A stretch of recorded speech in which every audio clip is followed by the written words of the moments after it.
The carriage was already waiting when the doors of Ashcombe Hall opened, and every candle in the grand hall seemed to hold its breath at once. Frost silvered the gravel drive. Guests in silken velvet stood frozen mid-conversation, their champagne glasses forgotten in gloved hands, because the woman descending the marble steps was not walking toward the drawing-room. Lady Rosalind Vane waited, with a smile already curling at the edge of her painted mouth. She was walking away from it. Behind her, the Duke of Ashcombe stood at the top of the staircase, his face carved from the same pale stone as the pillars around him, his voice still echoing faintly against the walls from the command he had given only moments before. Apologized to her. Now, in front of everyone. And the woman he had married 11 months earlier, the woman society had quietly pitied and privately mocked, the woman everyone assumed would bend, because she always had, lifted her chin instead, and said 4 words that would be repeated in every drawing room from London to Bath by the following week: "Bring around my carriage." No one in that hall understood, not yet, what those words had cost her to say, nor what they would unleash. To understand why a duchess would defy her husband before the very society that had once decided her worth, before she ever spoke a single word in her own defense, it is necessary to return to where it began nearly a year earlier, on a grey morning when a young woman named Iris Hartley climbed into a different carriage entirely, one bound not for triumph but for a marriage she had never chosen, and a house that had never wanted her. If you find yourself drawn into a story of quiet defiance and long-buried truth, stay with me, because what unfolds across the next hours will show you exactly how far a woman can be pushed before she stops asking for forgiveness and starts demanding the truth. Subscribe now so you do not miss what happens when the mistress finally meets her match. Now, let us go back to the beginning. Iris Hartley had grown up in a house that was slowly being sold out from under her, piece by piece, the way a body loses warmth in winter. Her father, a gentleman by birth and a gambler by temperament, had spent 2 decades converting the modest Hartley estate into promissory notes and unpaid debts, until by the time Iris turned 22, there was little left of her inheritance but the family name and a portrait gallery of ancestors who seemed to watch her with quiet disappointment from their gilded frames. She had grown used to counting candles, to mending gloves instead of replacing them, to smiling at neighbors who no longer bothered to hide their pity. What she had not grown used to, what she never could have prepared for, was the morning her father called her into his study, with a letter trembling in his hand, and told her that the Duke of Ashcombe had made an offer that would erase every debt the family owed, on the single condition that Iris become his wife within the month. She remembered the silence that followed more clearly than she remembered her own reply. She remembered thinking that the room felt colder than it had a moment before, though no window had opened and no fire had gone out. She said yes, because there was no version of the conversation in which she could say anything else, not with her mother's health failing, and her younger brother's future hanging on whether the family name survived the season, and because some quiet, stubborn part of her already understood that survival sometimes wears the shape of sacrifice. The Duke, Alaric Ashcombe, was not present for the negotiations. He sent his solicitor, a narrow, careful man who spoke of settlements and terms as though arranging the sale of land rather than the joining of 2 lives, and Iris did not lay eyes on her future husband until the morning of their wedding, when he arrived at the small parish church in London, black superfine, his expression unreadable, his bow correct to the exact degree required by etiquette and not 1 degree warmer. He was younger than she had expected and colder than she had feared.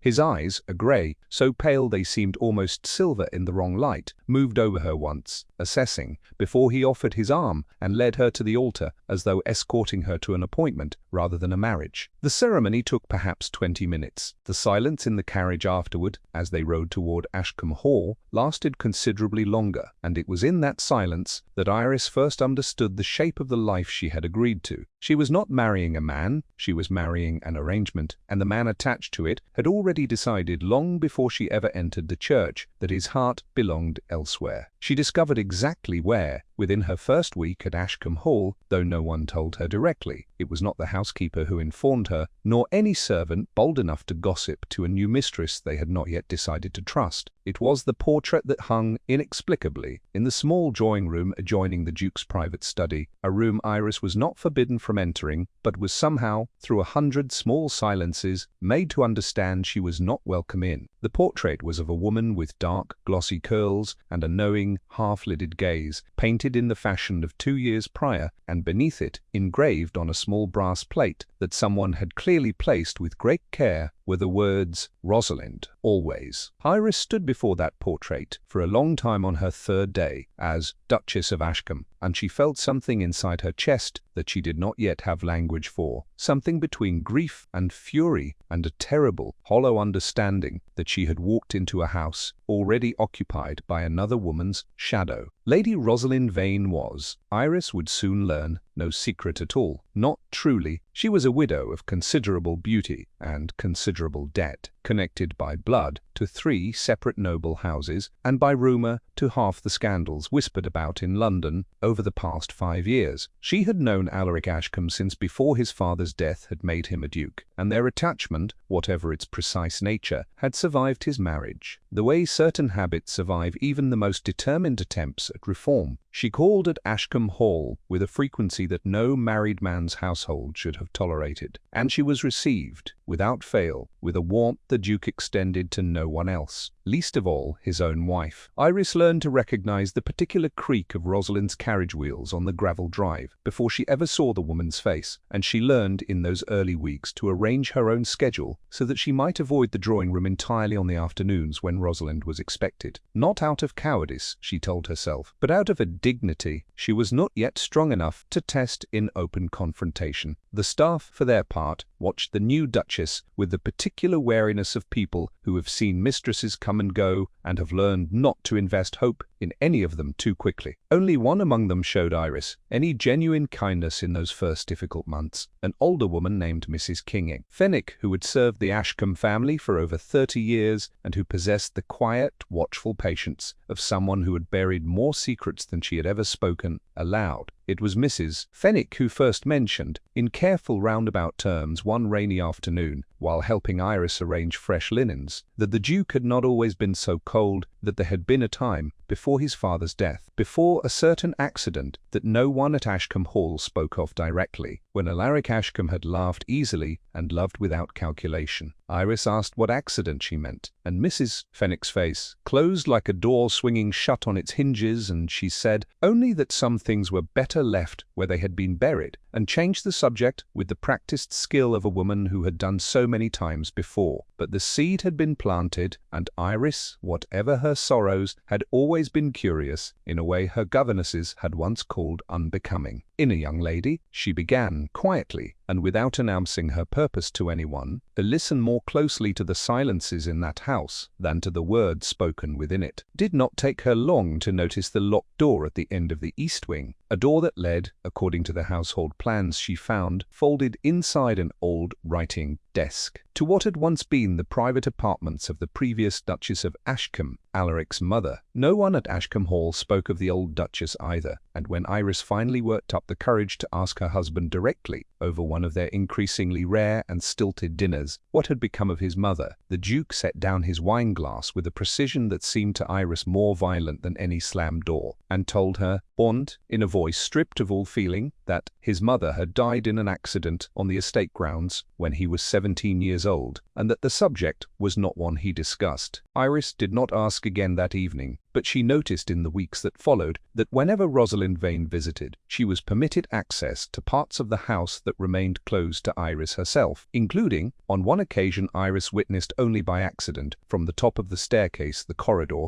leading toward that same locked door in the east wing. By the 3rd month of her marriage, Iris had stopped waiting for warmth from her husband and had begun instead the slower, more private work of understanding the household she now nominally governed. She discovered, buried within the estate's account ledgers, discrepancies that troubled her far more than any social slight ever could. Sums of money, considerable sums, disappearing from the Ashcombe accounts on a quarterly basis, routed through channels that led, when she traced them with the patient determination her father's ruin had taught her, toward accounts associated with the Vane family. She said nothing of this discovery to anyone, not yet, not even to Mrs. Fenwick, whose loyalty, however genuine it seemed, was a loyalty built over 30 years to a family that was not Iris's own. Instead, she began to copy figures into a private notebook she kept hidden beneath the false bottom of her jewelry case, a habit born of years spent watching her own father's fortune vanish and swearing silently that she would never again be a woman who did not understand where the money in her house was going. She did not yet know what she would do with what she was learning. She knew only that she intended to be ready when the moment came to use it, and, somewhere in the quiet hours of those long cold nights at Ashcombe Hall, she began to suspect that the moment was coming sooner than anyone in that house expected. The first true test of Iris's composure arrived at the autumn dinner the Duke hosted for members of Parliament and their wives, an event Rosalind Vane attended, not as a guest among many, but as a woman clearly positioned, by long habit, near the head of the table where the Duke sat.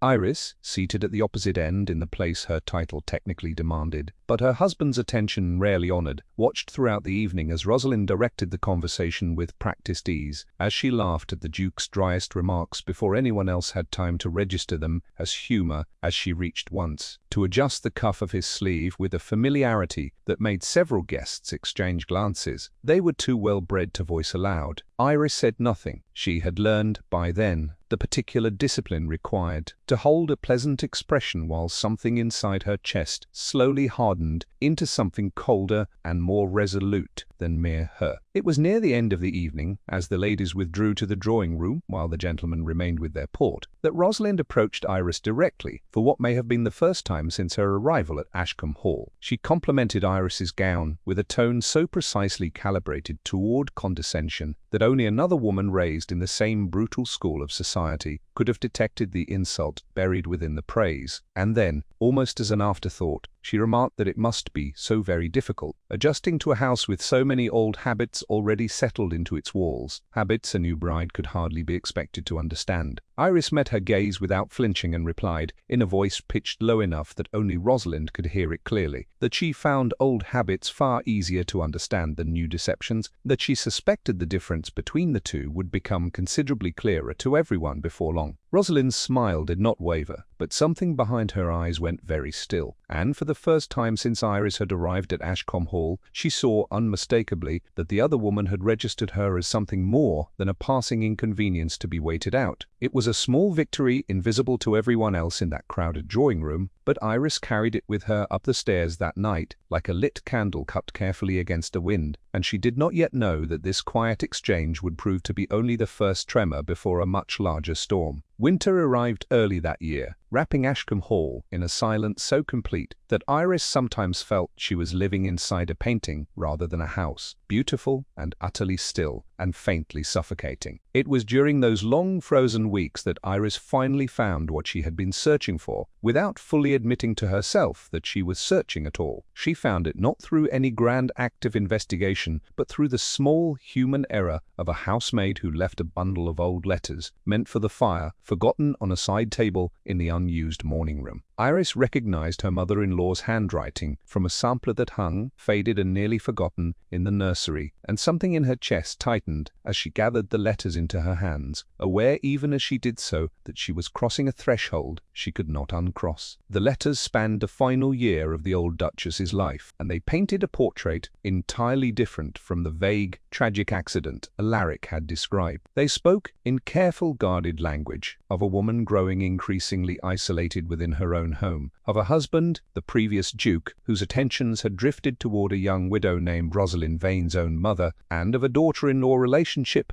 that had not yet begun, but that the old Duchess had written about with strange prophetic worry, as though she already sensed that whatever pattern had claimed her own happiness might one day claim another woman's too. The final letter, dated only weeks before her death, was addressed to no one in particular, more diary entry than correspondence, and it spoke of a discovery the old Duchess had made regarding the estate accounts, a discovery she intended to bring before her husband and, if necessary, before the family solicitor. The letter ended mid-sentence, moments. There was no letter after it. Iris sat in the cold morning room for a long time after reading those words, the paper trembling faintly in her hands, and she understood, with a certainty that settled into her bones like winter itself, that the mystery of the old Duchess's accident and the mystery of the missing estate funds were not two separate shadows haunting Ashcombe Hall, but one single darkness, wearing two different faces, and somewhere above her, in the locked apartments of the East Wing that no one would explain and no one would open, she suspected the final answer was still waiting, patient and undisturbed, for someone brave enough to go looking for it. The discovery of the letters changed something fundamental in Iris, though she was careful not to let the change show on the surface of her daily life. She continued to preside over the household with the same quiet correctness she always had, continued to endure Rosalind's visits with the same composed silence, continued to sit through dinners with a husband who spoke to her only in the clipped, necessary language of shared obligation. But beneath that placid surface, she had begun, methodically and with the same patient determination that had once helped her survive her father's slow ruin, to build a case. She copied portions of the old Duchess's letters into her private notebook alongside the financial discrepancies she had already documented. She began, carefully, to cultivate a correspondence with her father's former solicitor, a man named Mr.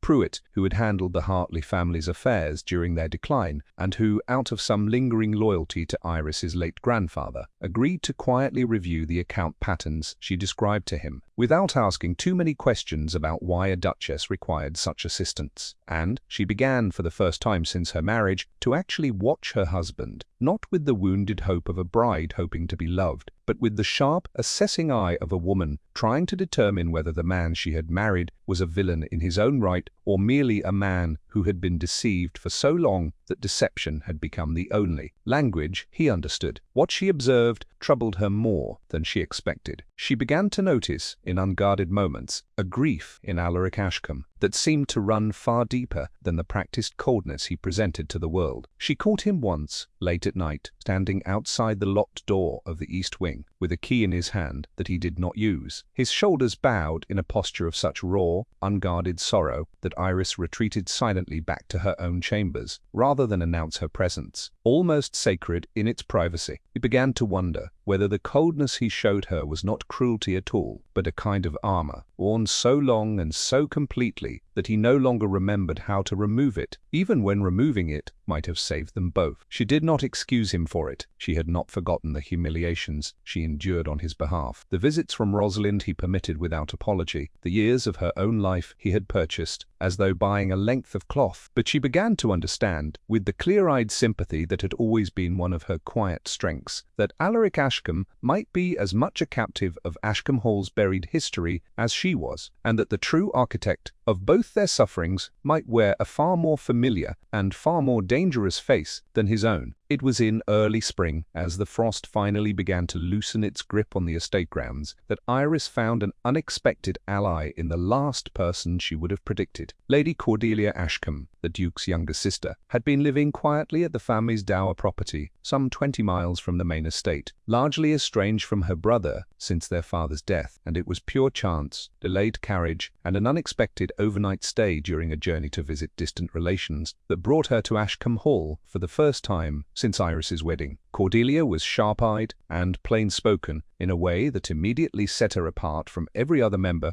of society Iris had encountered since her marriage, and over a long evening spent in the relative privacy of Iris's sitting room, the two women discovered, cautiously at first, and then with growing urgency, that they shared far more suspicion about the circumstances of the old Duchess's death than either had dared voice to anyone else. Cordelia had been only 15 when her mother died, but she remembered with the vivid clarity children often retain for moments of family crisis the strange urgency with which her father had insisted the death be ruled a simple accident, the unusual speed with which the local magistrate had closed the matter, and the way Rosalind Vane's mother, and, later, Rosalind herself, had seemed to grow steadily closer to the Ashcombe family in the years immediately following the tragedy, as though stepping smoothly into a space that had been cleared, quite deliberately, to receive her, When Iris finally showed Cordelia the letters she had found and the financial records she had copied, Cordelia went very pale and very quiet, and then she said, in a voice barely above a whisper, that she believed, and had believed for years without ever having the courage or the evidence to say so aloud, that their mother's death had not been an accident at all, and that the truth of what had actually happened was very likely still locked away along with everything else the family had chosen to bury behind that door in the east wing that no one but Alaric was permitted to open. Armed with this new alliance, Iris began to move more deliberately, though still with the caution of a woman who understood exactly how much she stood to lose if she moved too soon or too visibly. She and Cordelia together compiled a fuller account of the financial irregularities, cross-referencing the old Duchess's final letter with the pattern of missing funds Iris had traced through nearly a year of quarterly ledgers, and the picture that emerged was damning in its clarity. Money had been diverted from the Ashcombe estate for over 15 years, first to support the elder Rosalind Vane during the final years of the old Duke's life, and then, after her death, to support her daughter, the younger Rosalind, in a lifestyle her own diminished fortune could never have sustained alone. The sums involved were not modest. They amounted, by Mr.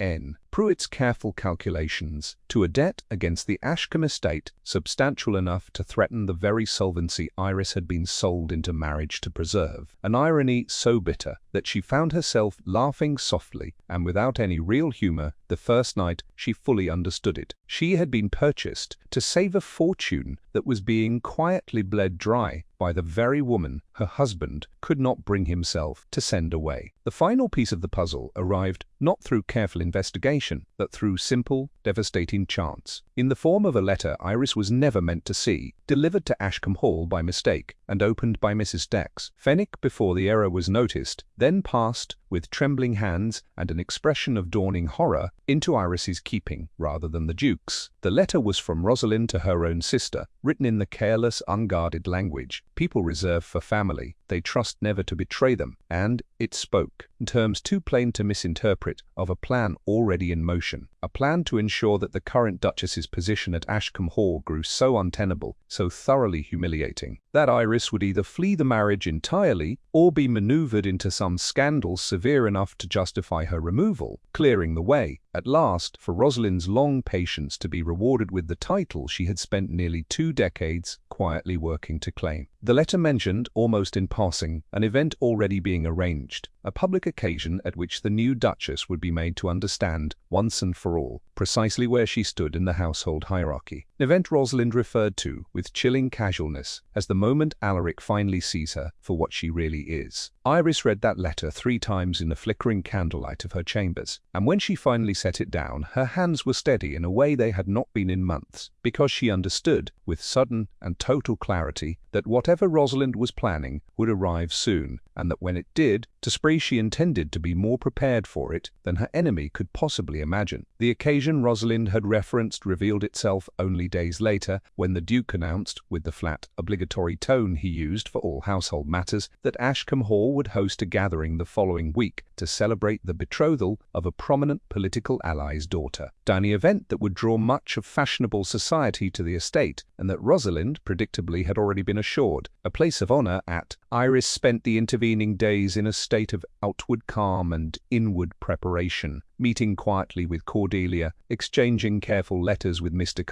Pruitt, to ensure that every document she required would be ready and properly authenticated, and, in a decision that surprised even herself, requesting a private audience with her husband, the first she had ever formally sought since their wedding day. Alaric received her in his study with the same guarded courtesy he extended to any unexpected visitor, and Iris, standing before him with her spine straight and her voice carefully even, told him only that she had reason to believe certain matters concerning the estate's finances required his urgent attention, and that she would be grateful if he reviewed the ledgers himself before the coming gathering, rather than after. She did not show him the letters, she did not mention his mother, or Rosalind's true intentions, or the locked door in the east wing that haunted them both in such different ways. She wanted him to arrive at the truth partly on his own, or at least to believe he had, because some instinct told her that a man who discovered his own betrayal would fight to correct it far more fiercely than a man who was simply told about it by a wife he had not yet learned to trust. Alaric studied her for a long moment after she finished speaking, his pale eyes unreadable. Then he said quietly that he would look into the matter, and Iris left his study with no certainty at all that he actually would, only the fragile, stubborn hope that she had planted a seed that might, given enough time and enough truth, finally begin to grow. The night of the betrothal gathering arrived, cloaked in a cold, clear autumn sky, and Ashcombe Hall blazed with candlelight from every window, as though the house itself were determined to project a warmth that had never truly existed within its walls. Iris dressed with unusual care that evening, not for vanity but for armor, choosing a gown of deep sapphire silk that Mrs. Harley Fenwick had quietly altered for her over the preceding week, and she carried with her, folded carefully into the small silk purse at her wrist, copies of the documents she had spent nearly a year assembling. She did not know as she descended the grand staircase to join her husband in greeting their guests precisely how the evening would unfold, only that Rosalind's letter had promised a reckoning, and that Iris intended to ensure that whatever reckoning arrived would not be the one Rosalind had planned. The guests arrived in a steady glittering stream throughout the early evening, filling the great hall with laughter and candlelight and the particular brittle gaiety of a society that thrived on spectacle, and Iris moved among them with the composed grace her governesses had once despaired she would ever fully master, all the while aware of Rosalind's presence across the room, like a held breath waiting. It happened, as such things always seemed to, during the quiet lull after dinner, when the guests had gathered once more in the great hall for dancing and conversation, and the Duke, standing near the centre of the room, with Rosalind at his side, in a manner too familiar for any casual observer to mistake, suddenly found himself the object of every eye in the hall, as Rosalind, in a voice pitched deliberately to Carrie, remarked that it was such a shame the current Duchess seemed to have so little understanding of how a household ought to be properly run, gesturing, as she spoke, toward a minor and entirely fabricated slight involving the seating arrangement at dinner, a complaint so transparently manufactured that Iris felt, for one dizzying moment, something close to disbelief at its audacity. The Duke, caught between the public expectation of defending his mistress's honor and some flicker of doubt Iris could see working behind his pale eyes, hesitated only a moment before duty or habit or simple exhaustion won out over instinct, and he turned to Iris before the assembled guests and told her, on a voice that carried the particular authority of a man accustomed to being obeyed, that she would apologize to Lady Rosalind at once for the offense she had caused. The hall fell silent. Every eye turned toward Iris, waiting to see whether the quiet, overlooked Duchess would bend, as everyone had always assumed she eventually would. Iris stood very still for a long moment, and in that silence she felt the weight of everything she had learned over the past year settle into place inside her like the final stone fitted into an arch, the letters, the ledgers, the locked door, the grief she had glimpsed in her husband's shoulders on nights he did not know she was watching, the cold calculation in Rosalind's careless letter to her sister. She looked at her husband, and she saw, for the first time since their wedding day, something almost like fear flicker across his composed face, as though some part of him already sensed that this moment, more than any other in their strange, unhappy marriage, would determine everything that followed. And then Iris turned away from him, away from Rosalind's waiting triumphant smile, and she said, in a voice that did not shake and did not falter, that she would not be apologizing to anyone that evening, and that instead she required her carriage brought around immediately, because he intended to travel that very night to the offices of the family solicitor, and she trusted that everyone present would understand before the week was out precisely why. The gasp that swept through the great hall was audible even over the orchestra, which faltered and fell silent as the musicians too turned to watch the scene unfolding before them. Rosalind's smile did not disappear so much as crack, a fine fracture line spreading across her composed features as she opened her mouth to speak, but Iris was already moving, already crossing the hall with a steadiness that surprised even herself, and, before Rosalind could recover her voice, addressing not her husband but the assembled guests directly, and told them, with the calm, clear authority of a woman who had spent a year gathering the courage this single moment required. She would not stand before them and apologize for a fabricated slight, invented by a woman who had spent 15 years quietly draining the Ashcombe fortune to fund her own comfort. A woman whose letters, copies of which Iris now produced from the small silk purse at her wrist, revealed a plan to destroy the current Duchess's reputation entirely, and whose family's proximity to this house, Iris added, her voice dropping into something colder and far more dangerous than anger, deserved far closer examination than anyone present had ever thought to give it, particularly in connection with the true circumstances surrounding the death of the previous Duchess of Ashcombe nearly 2 decades before. The silence that followed those words was unlike any silence Ashcombe Hall had ever contained. Iris did not wait to see how it would break. She turned, gathered the folds of her sapphire gown, and walked out through the great doors into the frost-silvered night, leaving behind her a husband, frozen, stunned realization,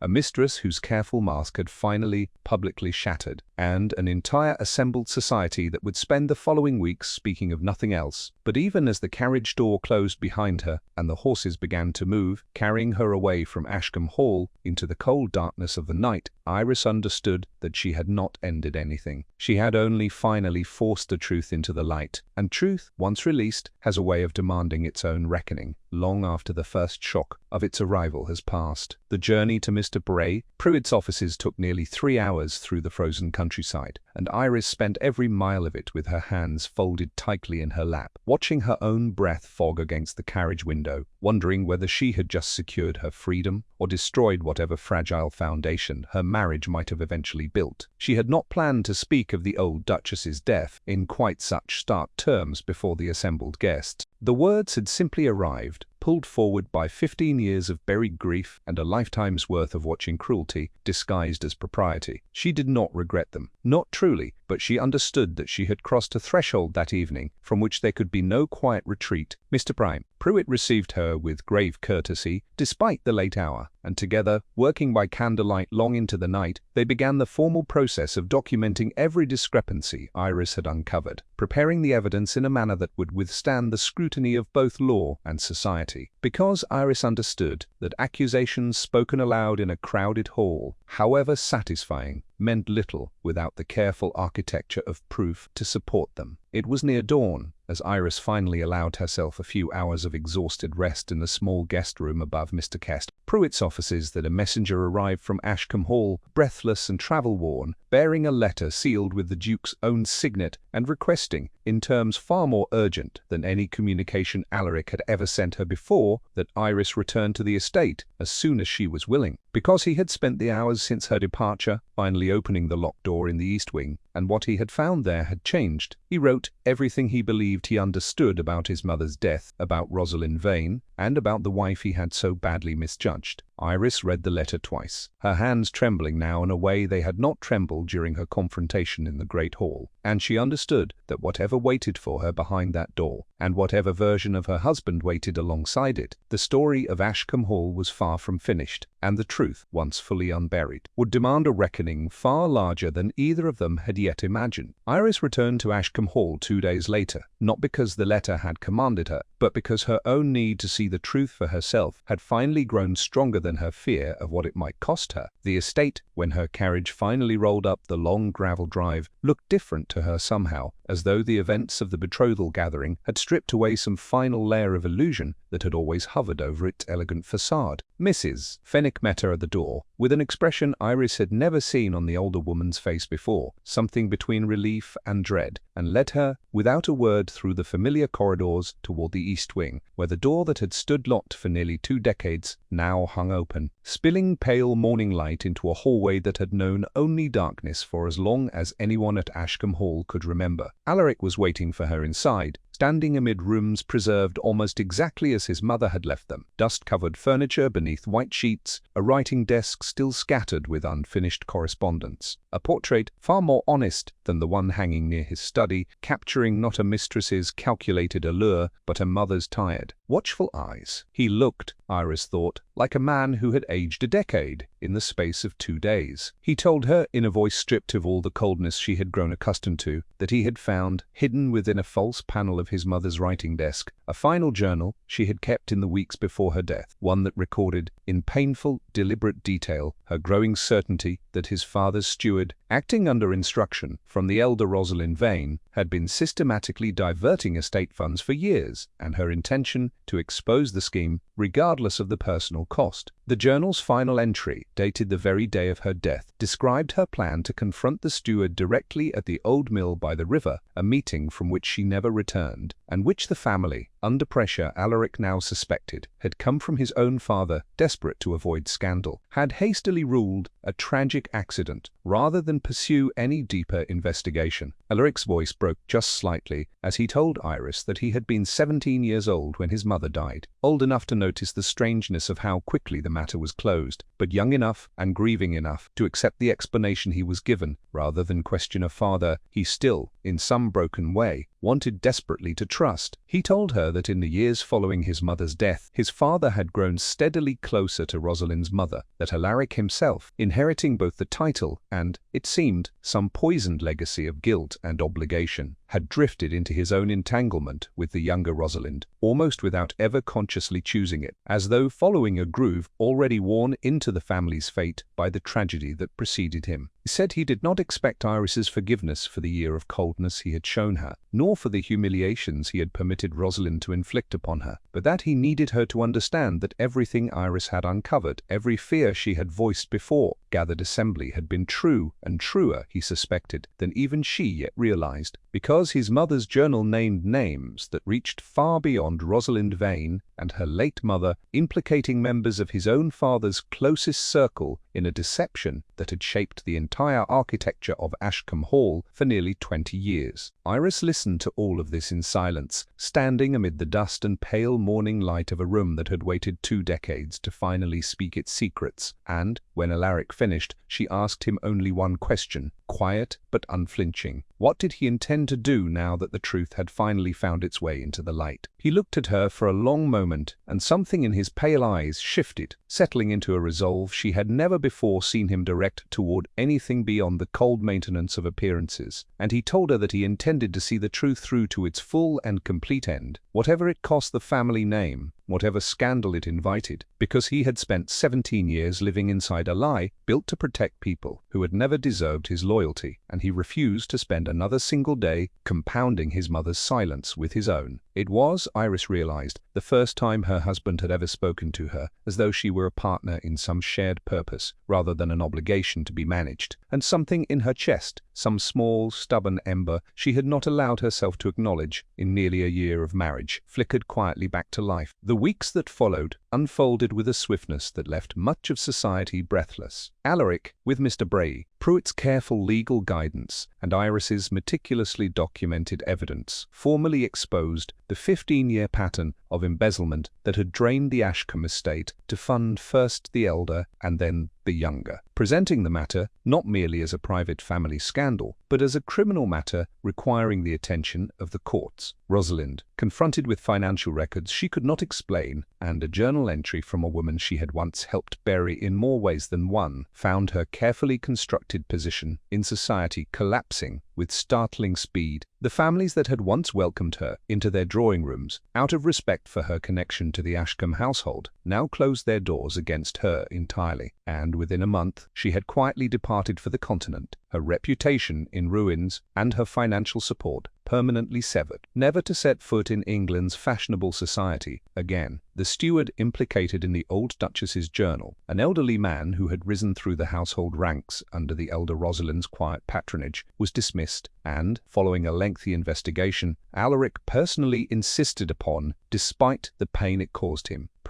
ultimately confessed to concealing evidence of the confrontation that had led to the old Duchess's death, though he maintained, and the investigating magistrate ultimately believed, that her death itself had been a tragic accident during a heated argument rather than a deliberate act, a distinction that offered Alaric and Cordelia a strange, i.e. incomplete comfort amid the wreckage of everything they had believed about their family's history. For Iris, the months following that confrontation in the Great Hall were not marked by any sudden transformation of her marriage into the easy warmth she had once, briefly, allowed herself to imagine before her wedding day stripped such hopes away. Alaric remained, in many ways, a reserved and careful man, shaped too deeply by grief and guardedness to change entirely overnight. But he began, slowly and with evident effort, to include her in the true governance of the estate, to seek her counsel on matters both financial and personal, to sit with her in the evenings not out of obligation, but increasingly out of something that looked, to those who knew them, remarkably like genuine companionship. Cordelia moved back to Ashcombe Hall permanently that winter, restoring a warmth to the house it had not known in years, and Mrs. Fenwick, freed at last from decades of guarded silence, became something closer to a beloved family confidant than a mere housekeeper. Iris oversaw the estate accounts herself from that point forward, a fact that scandalized certain corners of society and quietly impressed others, and she found, in the meticulous work of restoring the Ashcombe fortune to honest footing, a satisfaction deeper than any she had known since her family's own decline had first taught her the bitter value of financial vigilance. It was nearly a year to the day after that frozen night, when she had ordered her carriage instead of bending her knee, that Alaric came to her in the small drawing-room where his mother's portrait now hung, finally restored to its rightful place of honor, and told her, with none of the cold formality that had once defined every word he spoke to her, that he had spent the past 12 months learning what it meant to see her clearly, not as an obligation purchased to settle a debt, but as the woman whose courage had finally broken open the truth his family had spent 2 decades burying, and that he loved her, plainly and completely. In a way, he had never once managed to love anyone else in all the years before her. Iris did not answer him immediately. She thought instead of the frightened, overlooked young woman who had climbed into a carriage bound for a marriage she never chose, and of everything that woman had endured and uncovered and refused to apologize for along the way. He understood, standing there in the pale winter light of a room that had once belonged to another Duchess's quiet, unheard suffering, that she had not simply survived Ashcombe Hall. She had transformed it, and in doing so, had transformed herself into a woman capable of building, at last, the kind of life she had once believed impossible to claim. She reached for her husband's hand, and, for the first time since their wedding day, the silence between them held nothing but the quiet promise of everything still waiting to be written, a future neither of them could yet fully see, but one both of them, finally, were ready to build together.